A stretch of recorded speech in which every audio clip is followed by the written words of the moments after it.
వెనకట పెద్దోళ్ళు ఒక సామెత చెప్పేవాళ్ళు, శకునం చెప్పే బల్లి పుడితొట్లో పడింది అన్నట్టు అందరం తెలిసిన విషయమే. అట్లాగే ఒక బాధ్యతమైనటువంటి మీడియా సంస్థలో ఉండి కేవలం స్వలాభమే లక్ష్యంగా ముందుకు దూసుకుపోతూ వ్యక్తిగత స్వాభిమానం అంటే స్వలాభమే లక్ష్యంగా పనిచేస్తున్నటువంటి ఒక ప్రబుద్ధుడు దర్శి నియోజకవర్గంలో ఒక ఛానల్ని పెట్టుకొని ఆయన అంటే ఎవరినైనా బ్లాక్మెయిల్ చేస్తూ వాళ్ళ దగ్గర నుంచి డబ్బులు వసూలు చేస్తున్నాడు. సరే, నేను మొన్న ఈ న్యూస్ పెట్టిన తర్వాత ఒక కుర్రాడు నాకు ఫోన్ చేసి, అన్నా ఆయనేం పెద్ద సచివాలయం కాదన్నా, 2 ఎకరాల 13 సెంట్లు భూమిని కొని, అంటే పెద్దోళ్ళు మనకి ఒక సామెత చెప్తారు, భూమి మీద రూపాయి పెట్టుబడి పెడితే ఎప్పటికైనా డబల్ అవుతుంది అంటారు.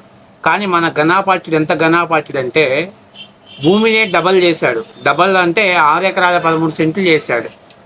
ఎట్లా, ఏంటి, ఏం జరిగింది, కథా కామేషి అనేటువంటి దాని విషయంలోకి వస్తే 2 ఎకరాల 13 సెంట్లు ఆయన కొనుగోలు చేసి చెరువు కట్టు భూమిని ఆక్యుపేట్ చేసుకుని దాన్ని 6 ఎకరాల 13 సెంట్ల కింద మార్చాడు. ఇక సర్వే నెంబర్లోకి వస్తే 178/4 తూర్పు వీరాయపాలెం గ్రామం. ఆ భూమి ఎట్లా పెరిగింది, ఎట్లా డెవలప్ అయింది అనేటువంటి అన్ని విషయాలు, వివరాలన్నీ కూడా ఎవరి దగ్గర కొనుగోలు చేశారు అనేటువంటి వివరాలన్నీ కూడా, డాక్యుమెంట్స్ అన్నీ కూడా రెడీ చేసుకొని మేము మీ ముందుకి రేపు పూర్తి వివరాలతోటి మీ ముందుకు తీసుకొస్తాం. ఈయన ఇంతకుముందు మీడియాని అడ్డం పెట్టుకొని చాలామందిని బ్లాక్మెయిల్ చేశాడు. వాళ్ళకి నచ్చని వాళ్ళ మీద వ్యతిరేకంగా వీడియోలు చేయటం, వీడియోని పోస్ట్ చేయటం, ఇదే లక్ష్యంగా పెట్టుకొని పనిచేశాడు. మన ఎలక్షన్స్ టైమ్స్లో కూడా ఒక పార్టీ దగ్గర డబ్బులు తీసుకొని కంటిన్యూగా పదే ఆ పార్టీ గెలుపు కోసం పనిచేయాలనేటువంటి అపూంతల దీక్షతో పనిచేశాడు. సరే, ఒకవేళ ఎలక్షన్స్ వరకు కూడా పనిచేస్తారు, తప్పు లేదు. ఎందుకంటే సరే, ఒకవేళ వాళ్ళు ఇచ్చిన ప్యాకేజీ మీకు నచ్చి ఒక మీడియా సంస్థ అనేటువంటి విలువలను కూడా పక్కన పెట్టుకొని, ఈవెన్ ఈరోజు మమ్మల్ని అనొచ్చు, సార్ మీరు కూడా ఒక పార్టీకి సపోర్ట్ చేశారు కదా అని అనొచ్చు.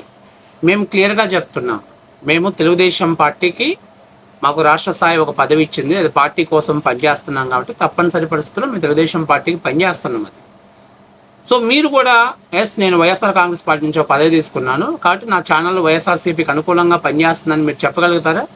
చెప్పలేదు. న్యూట్రల్ ముసుగులో ఉన్నానని చెప్పేసి మేము న్యూట్రల్గా ఉన్నటువంటి వార్తలు ప్రచురిస్తామని చెప్పి ఒకరి దగ్గర ప్యాకేజీ తీసుకొని వాళ్ళ ప్యాకేజీకి అనుకూలంగా మీరు వీడియో చేశారు. సరే, ఏదైతే అయిపోయింది, గవర్నమెంట్ ఫామ్ అయిపోయింది, వచ్చిన తర్వాత కూడా అబ్బా నా అంత మొగోళ్ళు లేరు, మేము చాలా సచివాళ్ళం, మేము పెద్ద పోటుగాళ్ళం అని చెప్పేసి పెద్ద ఎత్తున వీడియోలు చేస్తున్నాం, వ్యతిరేకంగా వీడియోలు చేస్తున్నాం. మరి ఇంత నీతి జ్ఞానం తెలిసిన నువ్వు 2 ఎకరాల 13 సెంట్లని 6 ఎకరాల 13 సెంట్లకి ఎట్లా మార్చావు? ఎక్కడైనా భూమి మీద రూపాయి పెడితే రూపాయి వాల్యూ పెరిగిద్ది, కానీ నువ్వు భూమినే పెంచేసావు. నువ్వెంత ఘనాపాఠ్యుడివి! నువ్వు మీడియా ముసుగులు ఎంతమందిని బెదిరించేసి డబ్బులు వసూలు చేసుకున్నావు. ఇవన్నీ కూడా సాక్ష్యాధారాలతో సహా, ఎవిడెన్స్తో సహా మీ ముందు పెట్టడానికి మేము సిద్ధంగా ఉన్నాం. కాబట్టి అలాంటి ఛానళ్ళు మన నియోజకవర్గానికి అవసరమా అనేటువంటి కూడా ఆలోచించుకొని మీరు మంచి నిర్ణయం తీసుకుంటారని నేను కోరుకుంటున్నా. అలాగే ఇంకొక ముఖ్య విషయం ఏంటంటే, ఆయన కొంతమంది టీడీపీ నాయకులతోటి టచ్లోకి వచ్చేసి ప్యాకేజీలు ఇప్పించడంలో కూడా కీలక పాత్ర పోషించాడు. వైఎస్ఆర్ కాంగ్రెస్ పార్టీ నుంచి ప్యాకేజీలు ఇప్పించడంలో కూడా కీలక పాత్ర పోషించాడు. కాబట్టి ఎవరెవరికి ప్యాకేజీలు ఎందాయి, ఎవరెవరు తీసుకున్నారని డీటెయిల్స్ అన్నీ కూడా ఆయన దగ్గర ఉన్నాయి. కాబట్టి ఇప్పుడు ఏంటంటే కొంతమంది నాయకుల్ని, అరే ఇలా రాస్తున్నాడు కదా మీరు అడగొచ్చు కదా అని అంటే, లేదండి మనం, ఎందుకంటే అడిగితే వీళ్ళ బతుకులు బయటపడతాయి కదా అని చెప్పేసి కొంతమంది నాయకులు సంకోచిస్తున్నారు. అదే అతను ఏమనుకుంటున్నాడు, నేను పెద్ద హీరోని అనుకుంటున్నాడు.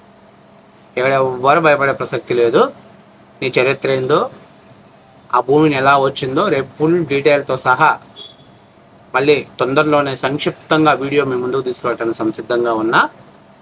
కాబట్టి మీడియా వ్యవస్థలో మీడియా పరంగా చేయాలి, పార్టీ ఛానల్ పరంగా ఉన్నప్పుడు పార్టీ ఛానల్ పరంగా చేయాలి. నేను న్యూట్రల్గా ఉన్నాను కదా అని చెప్పి బ్రోతల పని మాత్రం చేయకూడదు అని చెప్పేసి నేను క్లియర్గా చెప్తున్నా వాళ్ళకి. సో నేను ఎవరి గురించి చెప్పాను అనేది చాలామందికి తెలుసు. నేను స్పెసిఫిక్గా పేరు కూడా ప్రస్తావించాలి. రేపు పొద్దున్న నాకు ఫోన్ చేశాడు అనుకో, నేను ఒకటే చెప్తా, నేను ఎక్కడా వాడి పేరు ప్రస్తావించలా. సో ఎవరు అనే ఏంటనేది కూడా అక్కడ క్లియర్గా వాళ్ళకి అర్థమైపోతుంది. కాబట్టి ప్రభుత్వ భూమిని స్వాధీనం చేసుకొని అప్పనంగా అనుభవిస్తే ఖచ్చితంగా దానికి తగ్గటువంటి పరిణామాలు ఎలా ఉంటాయో తొందరలోనే చూడటానికి సిద్ధంగా ఉంది.